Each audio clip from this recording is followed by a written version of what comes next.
السلام عليكم ورحمة الله وبركاته. اللهم صل وسلم وبارك على سيدنا محمد. يا مساء الفل على عيونكم، ازيكم حبايب قلب؟ عاملين ايه؟ يا رب تكونوا بخير، يومكم كله خير وفرحة وبركة وسعادة. قبل ما نبتدي الفيديو ما تنسوناش باللايك، واللي ما اشتركش في القناة يا ريت يشرفني وينورني بالاشتراك وتعليق جميل منكم. ان شاء الله مع بعض النهارده هنعمل حواوشي وهنعمل صينية مكرونة بالبشاميل، يا رب كده تعجبكم. نقول بسم الله والصلاة والسلام على اشرف خلق الله، وندخل على بركة الله نبتدي الفيديو. اول حاجة هيكون معانا لحمة مفرومة كده، مثلا لو نص كيلو، وعليه كمان شوية من الدهن كده وفرمينهم كويس. وهيكون معانا كمان فلفل متقطع مكعبات صغيرة، حوالي مثلا 4 قرون كده من اللي هو الفلفل اللي مش حامي ده. وبعد كده هيكون معانا حوالي بقى ايه، مثلا كيلو الا ربع من البصل المفروم، برضو بفرمه كده في الكبة. وحطينا كمان معلقتين من هريسة الشطة اللي هو الفلفل الاحمر. هنقلب كل الخليط ده مع بعضه.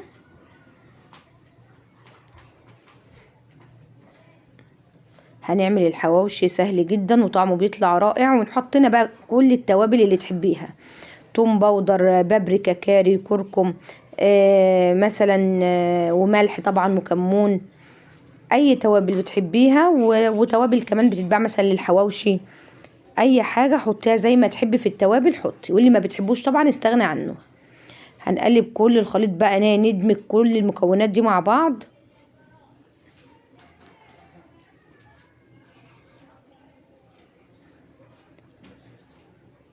زي ما انتم شايفين كده خلطناها مع بعض. هيكون معانا في الوقت ده عيش بلدي خالص من بتاع الطابونة، هنجيبه وهنفتحه كده ونبتدي ايه، ناخد قطعة من الحواوشي بتاعنا ونبتدي نفردها ايه فيه.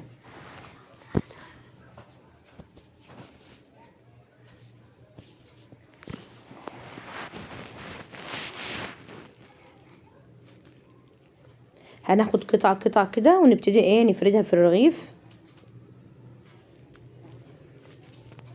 مهم جدا يا جماعة ان يكون مع اللحمة نسبة من الدهن كده،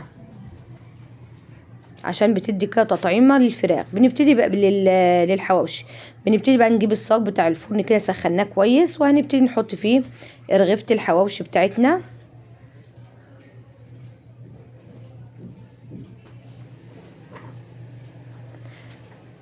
وهندخله من وقت للتاني برضو ايه، هنبتدي نقلب الحواوشي اهو، بنبتدي نقلبه على الوش التاني.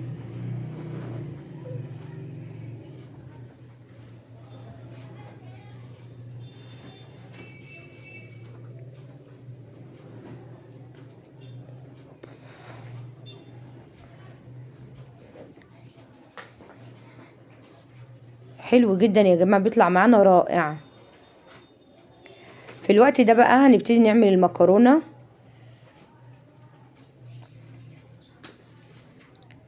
حطينا المية على النار، وكمان جبنا معلقة من السمنة كده، حطيناها في الحلة تسخن كويس. بس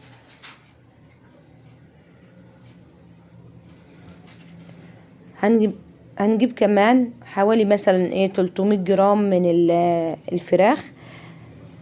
هنبتدي نديها صدمة كده. وفي الوقت ده طبعا مقطعين حوالي 3 بصلات كده كبار من مقطعينهم مكعبات صغيرة. مجرد ما ياخد صدمة كده نوسع كده البصل ونبتدي ننزل بالبصل بتاعنا.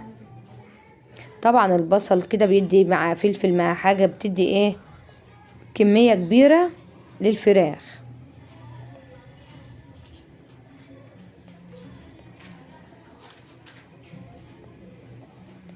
هنحط لها الملح بقى وشوية فلفل اسود، وهنبتدي نقلبها كويس.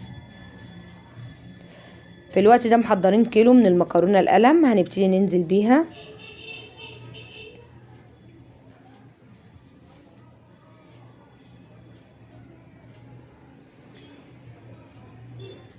والفراخ كمان نبتدي نعمل البشاميل بقى. يكون معانا نص لتر من الحليب، هنحط عليه مغرفتين من سليق المكرونة، وكمان مغرفتين كده من الشوربة.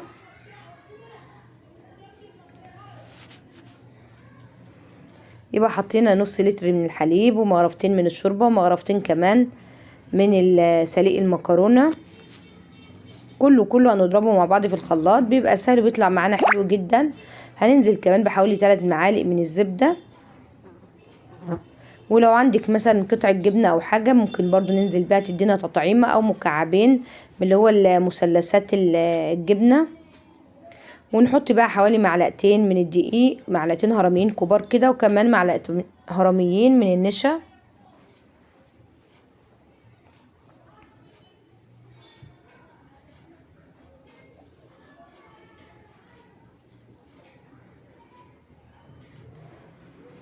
كده تمام. كل الخليط بقى ده نضربه كويس جدا جدا في الخلاط وفي حلة على النار، وهننزل بيه.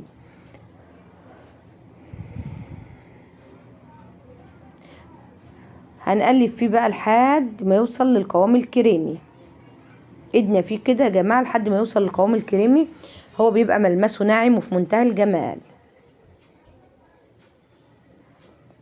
بيطلع معانا سهل جدا وسريع، بيطلع كمان معانا البشاميل تحفة وطعمه بيبقى حلو جدا.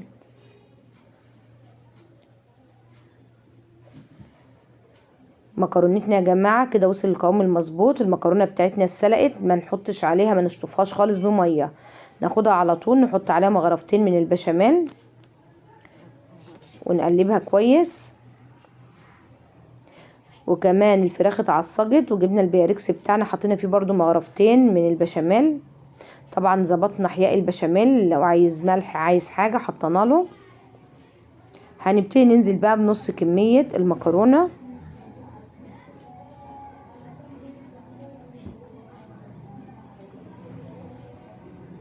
ونحط برضو كده مغرفتين بشاميل، وننزل بعصاج الفراخ نحط له كده ايه كام قرن فلفل، بيدينا تطعيمه في منتهى الجمال. لو وصلتوا معانا لحد كده بقى ما تنسوناش باللايك وتشرفوني وتنوروني في القناه.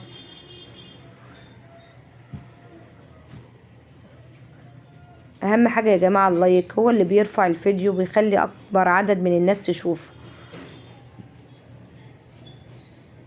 يا ريت يعني اللي يسمع الفيديو يستفاد منه، ما ينساناش باللايك ويشرفني كده بالاشتراك في القناه. هنحط بقت كميه المكرونه،